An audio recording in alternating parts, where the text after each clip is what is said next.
people are signing in.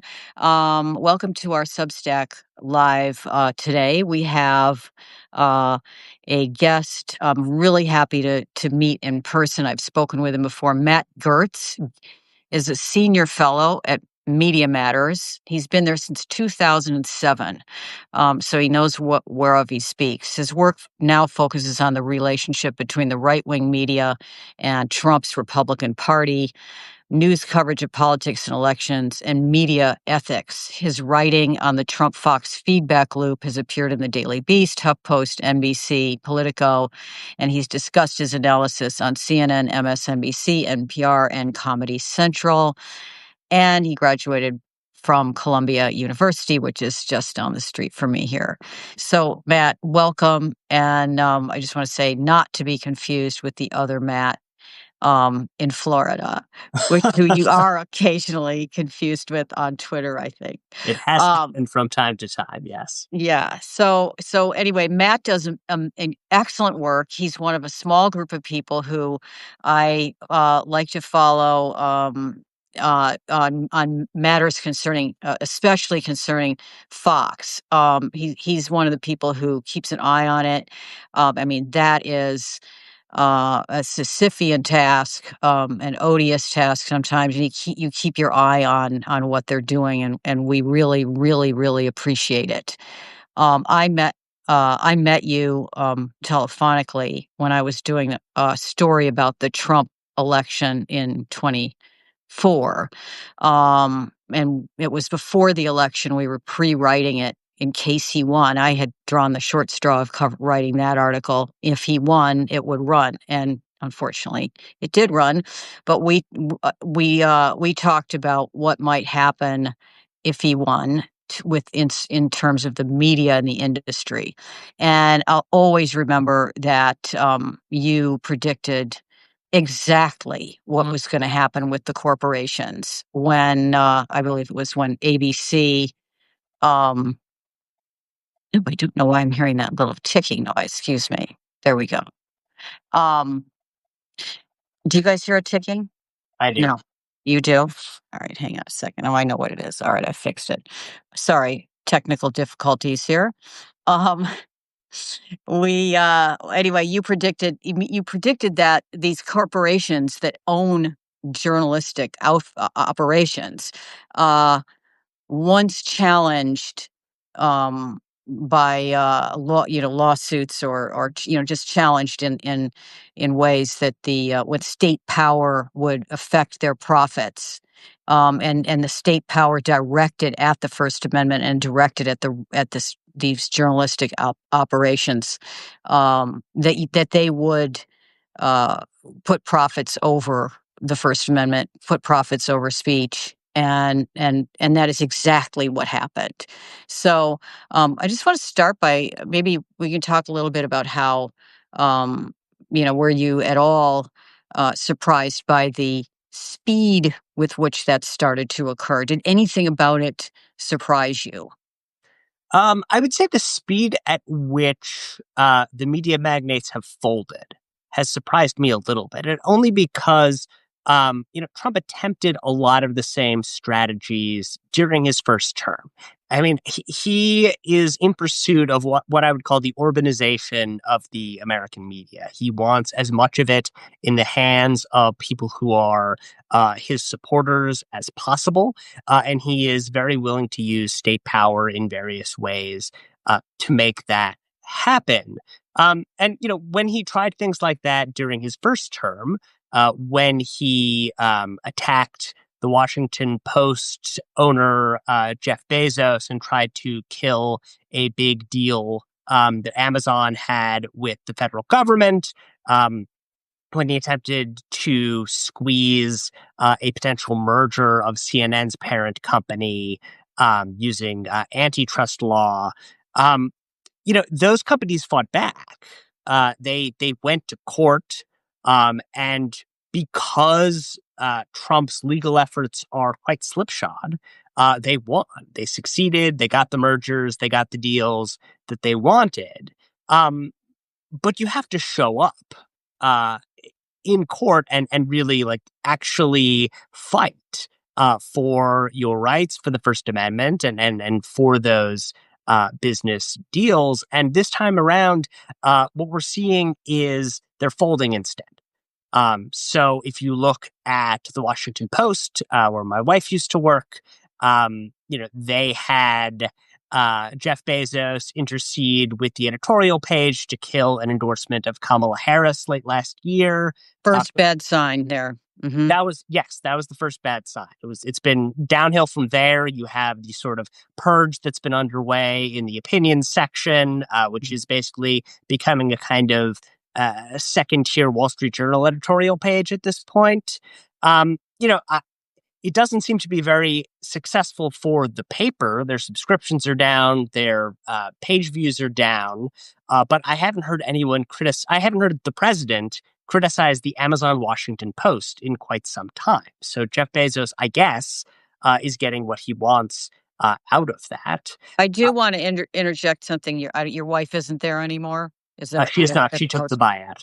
She took the buyout. So I see people saying, I dropped my subscription to the Post. And my feeling about that is, well, as a journalist, I'm sorry to see people leaving the profession. There's so many, the need is so great. But I do think that like the Wall Street Journal, the reporters at the Post are still doing pretty good work. I mean, if 100%. And I have friends in the Post newsroom. So they're still doing great reporting. I'm not telling anyone that they should drop their subscription. I'm simply saying, as a business proposition, this doesn't seem to be working unless what you're attempting to get out of it is not related to the profits and losses of the Washington Post itself. Right. Well, I mean, Jeff Bezos gave Melania $40 million to make her documentary on day one, or, as an inauguration gift, if you remember that. I mean, that's, most documentaries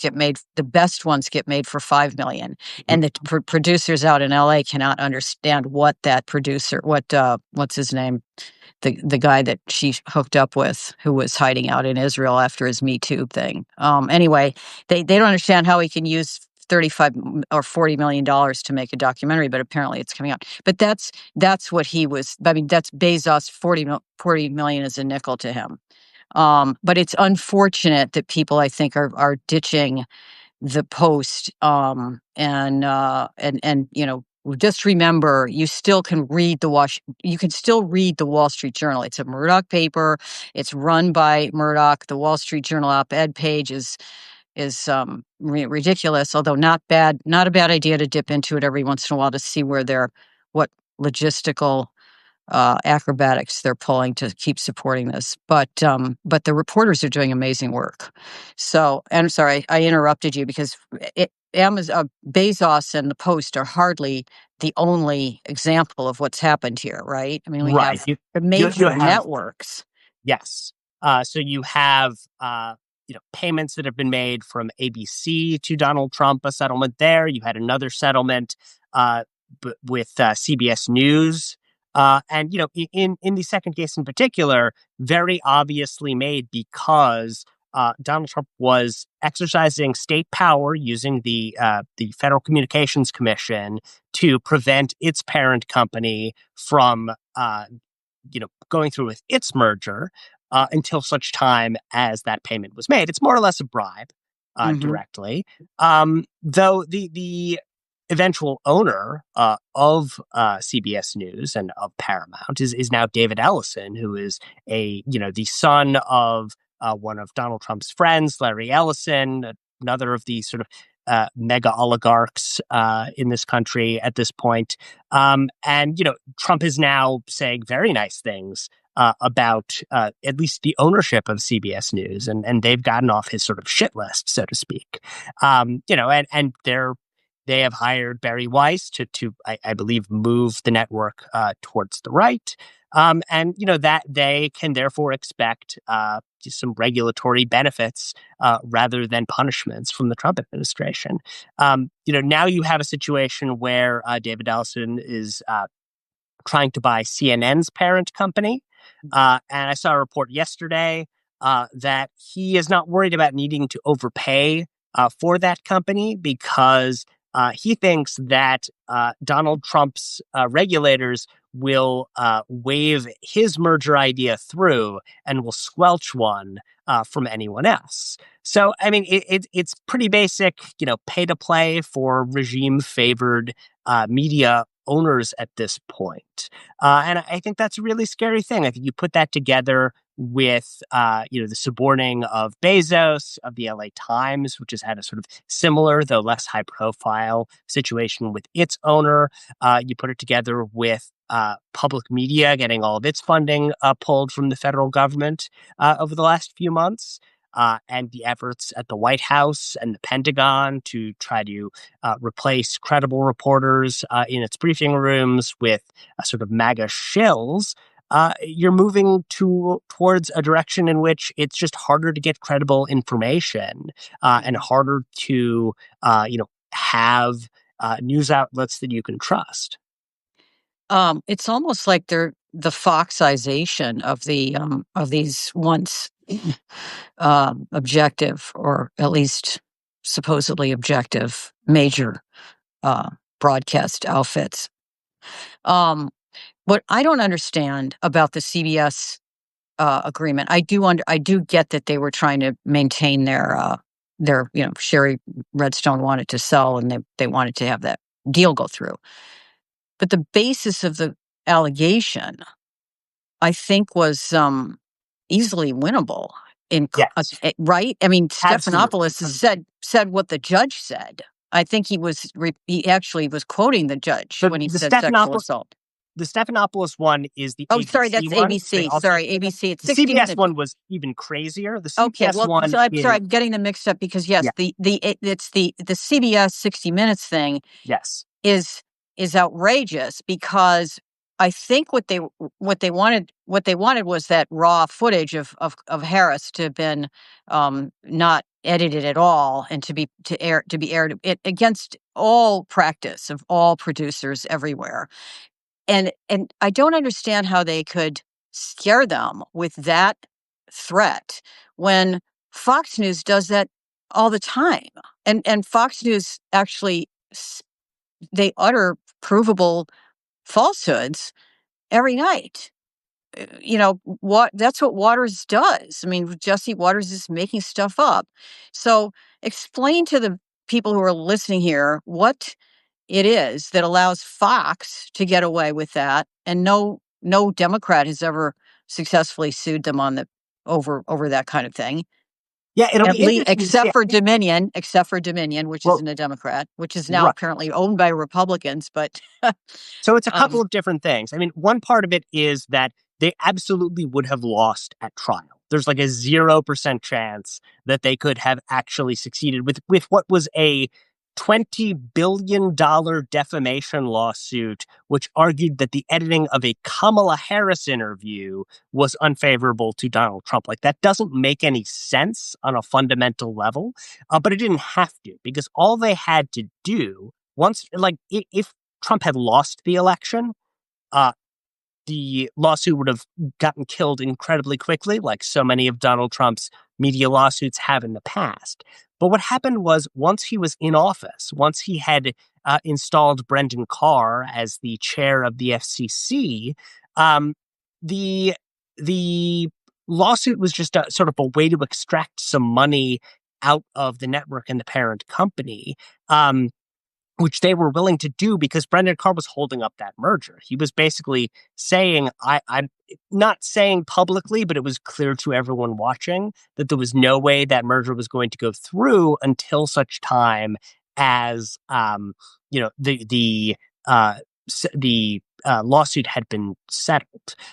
And so, it's not really about the credibility of the case. It's about the willingness of the corporate leaders of CBS News, the corporate leaders of Paramount, who, consider the profits of CBS News like a tiny fraction of their overall business plan at any time. They have to be willing to take pain for that tiny segment of their profits, or else, like, they'll just pay it and walk away. And that's really the problem. I mean, going back to what I told you late last year, what Donald Trump understands is that a lot of media companies are set up like that. They're either subsections of much larger corporate entities like CBS, which was owned by Paramount and now Paramount Skydance, or ABC, which is owned by Disney, or NBC, which is owned by Comcast. You go down the list, there are very few outlets other than the New York Times that have huge newsrooms that run solely based as a like standalone journalistic entity whose owners don't do anything else. And because of that, he recognizes that he can use the various regulatory structures of government as pain points, ways that he can strike at the corporate owners, the conglomerates, and force them to the test, force them to decide whether they're willing to accept a little bit of pain in exchange for running a news outlet with the basic First Amendment principles that we would expect them to. And this time around, fewer outlets and fewer business leaders are deciding to do that. They're instead folding. Right, and it's something that we're seeing with the big law firms as well, which is just shocking. But let's move on to Fox now for a minute, because that's actually why I called you in the first place. Your excellent reporting on Laura Ingraham joining Chamath, I can't pronounce his last name, sorry, and Don Jr. In their SPAC, seeking to raise $260 million for something that, quote, will fund the next chapter of American exceptionalism and help make America grow again. I don't know what that company is or does. Yeah, tell us very quickly what's going on with Laura Ingraham. How is it that a Fox anchor can go into business with Don Jr., and are there any other examples of this in mainstream media on the I've never right or seen left? or heard of anything like this at all. And frankly, I think it's obvious that no credible news outlet would allow something like this to happen, but it's Fox, so they're not really a credible news outlet, and I think this shows it. So sort of going back, on Friday, a new company was formed in a registration to the SEC. It's called Colombier Acquisition Corp. 3. It is what is called a special purpose acquisition company, or SPAC. Basically, the way these companies work is they have public offerings, they seek a large amount of money, then they tell investors, we're going to use this money to buy a company, and because of our special skills and talents, we will do a great job of picking the company, we will do a great job of making the company better, and then you will make a lot of money in that way. And they And did it they had a SPAC for Trump Social, right? And it blew up into the billions and then came back down. But it's an open spigot for money, like the crypto, I think, in some way for the Trump family. yes, and this is so the CEO of this company, his name is Omid Malik. He is the co-founder of 1789 Capital, which is a venture capital fund. It's been around for a few years. Basically, what they do is they buy companies that kind of have a MAGA audience. So they did a SPAC before this that went after that bought a online gun retailer called Grab a Gun. So they do stuff like that. So Don Jr.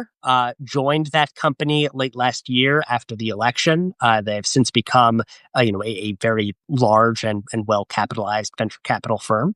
And so this is kind of their next big business deal, or at least the start of it. And so Don Jr. is on the board. A bunch of other people from 1789 Capital are either on the board or executives with this new firm. And then one of the independent directors is Laura Ingraham, the longtime Fox News host, MAGA personality, someone who is very closely tied to the Trump administration and the Trump team. But, historically, even pretty far right outlets, even Fox News, does not have situations where the hosts are literally in business with the son of the president of the United States. I mean, this is sort of the idea of something like Hunter Biden going into business with Rachel Maddow during the Biden administration Hmm. is the closest parallel that I could come up with to something like this, and that would never happen. So, Did anyone respond? Did she respond? I Did Fox respond at all to this? No, Fox has not publicly said anything. She has not publicly said anything. As far as I have seen, I've seen reporters say that they reached out for comment and got no response. And so, I mean, it seems like they're just gonna kind of let this go under the rug. I don't know. I mean, it's interesting. You never want to say you wish for the halcyon days of Roger Ailes, but I think Roger Ailes, the previous CEO of Fox News and its co-founder, believed that there was a value in having Fox News look somewhat like a traditional news outlet and have, attempt to provide some sort of guardrails for its personalities. I think it's really a sign of how the broader media ecosystem has changed. I think that there's no longer an interest at Fox News in doing that. I mean, we're talking about a news network that has the president's daughter-in-law as a weekly host interviewing members of his administration. There's no Right. So real we effort. shouldn't be surprised, I guess, that but just as you pointed out in your article, Ingram mentioned Hunter Biden in more than 150 episodes of her show in 23 and 24 in the second half of Biden's presidency. Um, Yeah, I so mean I the mean idea of. they and the viewers, what are we at with the number of viewers of Fox, like estimated? How many people are watching it every night? I mean, I think we're looking at 2 to 3 million for shows like this. Okay, because I want to move on to sort of where can people go if this is this broadcast cable broadcast sort of mass media as a player in sort of the political discourse in this country is like, where is it going? Like, I don't watch TV I don't watch those networks, and I don't know anybody who really does watch them. You pick up what they're doing on I pick up what they're doing on social media or on Twitter, or but I don't know. I mean, how much longer can Fox maintain this kind of power over the brains of 10 million people? How much longer does their game go on? I think they've got longer than a lot of the other sort of linear TV outlets, Why? which is not to say because they have a more concentrated audience. I think, historically and what we've seen is that people in the left and on the center are split across a bunch of different outlets, whereas people on the right are concentrated uh, Mm. basically at Fox News. At least from a sort of TV perspective, you've had Newsmax and OAN as kind of competitors on the right to Fox, and they're clearly very aware of that. If you recall the Dominion filings, from their defamation suit about Fox's coverage during the 2020 election, you have a lot of inside texts and emails basically freaking out about the prospect of the network's loyal viewers leaving for Newsmax. So they're very concerned about their right flank. They're attempting to make some acquisitions that attempts to deal with the fact that the media landscape is moving towards a more internet focused Mhm, take. You saw them buy.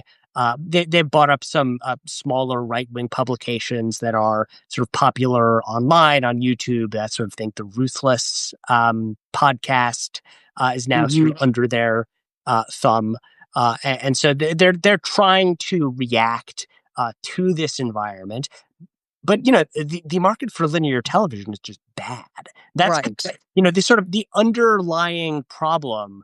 I think that we're seeing that I see all the time when I try to think through the sort of business deals that are happening is that CNN is just making less money than it used to. The major networks have lower audience rates. People have cut the cord.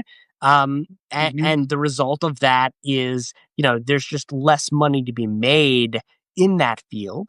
And because of that, I think it's less of a reason for, um, you know, business magnates to kind of try to fight back on behalf of Mhm. their outlets, sadly. I Mhm. think that's kind of the problem that we're all grappling with.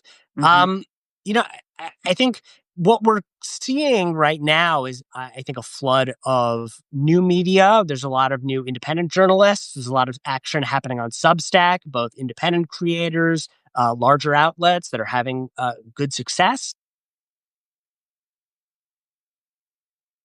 I think what I worry about is major newsrooms are just very hard to fund at this Yeah. point, and the number of them is shrinking. Outlets that I think sustained a lot of the progressive left over the last decade, like Vox and HuffPost and BuzzFeed, Mhm. have really seen their news sections take massive hits.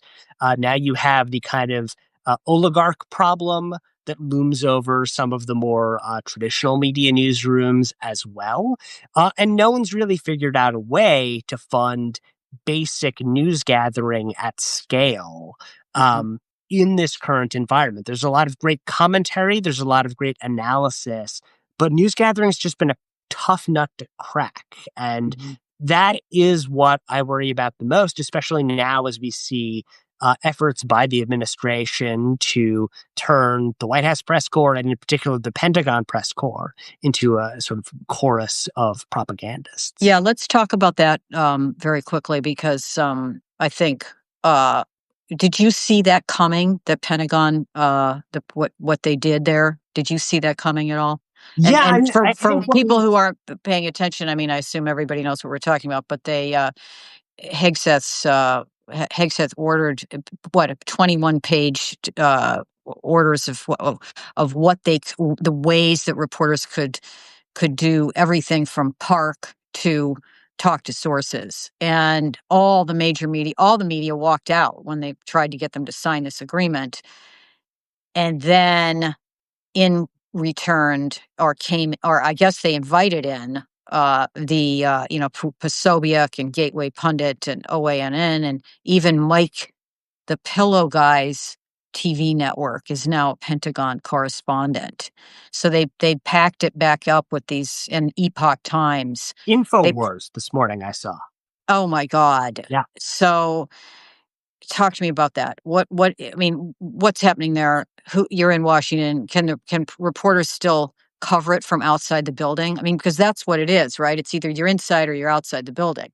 A lot of those reporters at the Post and the Wall Street Journal and Reuters and so on, they already have their sources in the building that they can pick up the phone or signal to, right?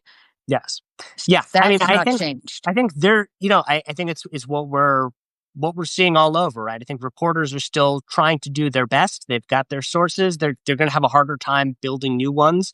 I think Pete Hegseth obviously was totally unqualified to be head of the Pentagon, but came to the position with a healthy contempt for the press corps. And I think we've seen a kind of step by step effort to reduce its ability to get the public news. So back in early February, we saw him take away workstations from various mainstream outlets and turn them over to reporters from right wing outlets. Mhm. Then a few months later, there was a new directive about how anyone walking around the building needed to have a minder, like an escort from the department. Um, and now the newest set of guidelines that came down in September basically said you're not allowed to you shouldn't report things that have not been like the administration has not said you're allowed to report. Basically, it's a horrible double bind for the reporters involved, right? Because on the one hand, you can't sign that document without becoming a stenographer to the administration. And on the other hand, they desperately want stenographers for the administration, and so they went out and found some. And so the new Pentagon press corps has Infowars, Alex Jones's online publication. It has Gateway Pundit and Lindell TV, both of which were sort of the front lines of crazed election denial stuff from 22 onward, really. A host of right-wing influencers and figures that are going to be on the administration's side at any given time. Any critical coverage of any time would you expect to come from the right in some way. And so, the upshot of that is, they're setting themselves up to have a compliant press corps, people that will push out the information that they want out there, that will puff up Hegseth and his aides and associates as much as possible. And this is coming at a pretty scary time right now. We have a bunch of military vessels off the coast of Latin America and are threatening at times regime change in Venezuela. We've been blowing up boats that the government says are filled with drug traffickers, but provide no information actually indicating that. And in any case, that's still illegal. You're not just allowed to kill people because you say they're bad. And we have U.S. forces deployed in the United States. National Guardsmen here in D.C. More getting sent to other cities across the country. This is a time when we need more credible information coming out of the Pentagon, and they desperately don't want to give it to us. And they know who they can go to sort of push their talking points, and that's who they have in the press corps now. They have them in the press corps, but the mainstream press is still covering the Pentagon, and they do still have sources in there. Although I bet you that they're going to be cracking down on those source conversations. Yes, there have been huge, big problems there. Big leak cons. Reportedly, they've been been putting people under polygraph. I mean, they don't want people talking to the press. They think the press is the enemy. Yeah, I mean, that's not that unusual. I mean, you had that going on even with Obama, right? There were issues with the press and the national security agencies. But obviously this feels very different. I'm gonna close this up pretty soon, but I want to ask you one thing because you brought up Infowars. I'm scratching my head. How is it that Infowars is still controlled by and involved with Alex Jones? I mean, he lost a massive suit against these poor people up in Sandy Hook. And then now it's back in his control again. Are you following this at all? I haven't been following it closely enough, I think. I think that there's some appeals going on with the lawsuit that I think have been unsuccessful, but they haven't been forced to do the liquidation as of yet. I think it might have had a venue change, but I'm not totally sure about that. But look, I mean, this is I hope they find out the truth about the Pentagon mind control schemes that Infowars has been previously reporting on. I guess now they can get some good sourcing for that, right? That is actually one really good point about what all of what's going on right now is that they've invited in all these people who are bug-eyed conspiracy theorists and just they're lunatics, and they're all going to be inside now. And so it's bad for us, but it's not great for anybody who wants to keep order in a regime that's trying to. I guess, but I think the way they're gonna finesse that though is they're gonna leak out little things to these people. About UFOs. Well, no, not about UFO. About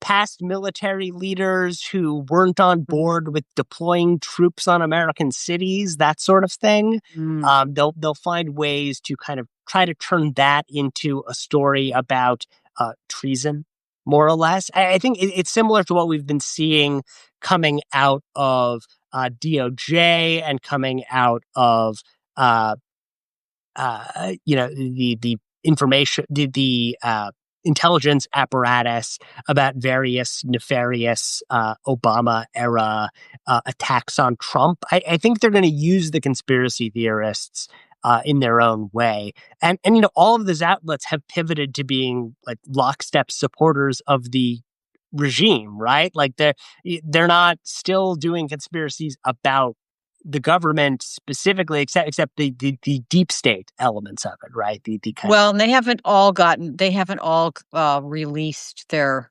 hold on the Epstein. That has not completely gone off their minds, I think, and that's a whole other topic. But the House is literally not in session to avoid that conversation Mhm.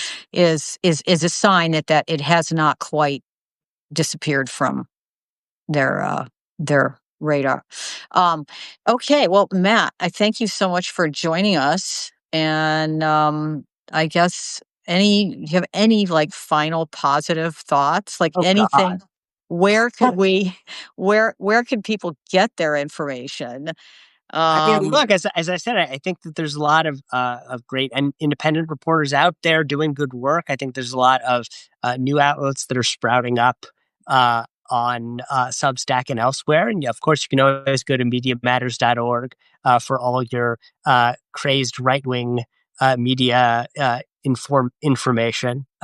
We're still around and kicking. So Yes, please do go to mediamatters.org and follow at Matt Gertz, and because you're really doing amazing work. The keeping your eyes on the right and what they're spewing is terrifically important. And I know a lot of people want to turn away, but we absolutely have to keep eyes on it. So thank you so much, and thanks for no, coming on. well, thank you, and thank you for having me. You're welcome. Take care. You too. Bye, everyone. Next week.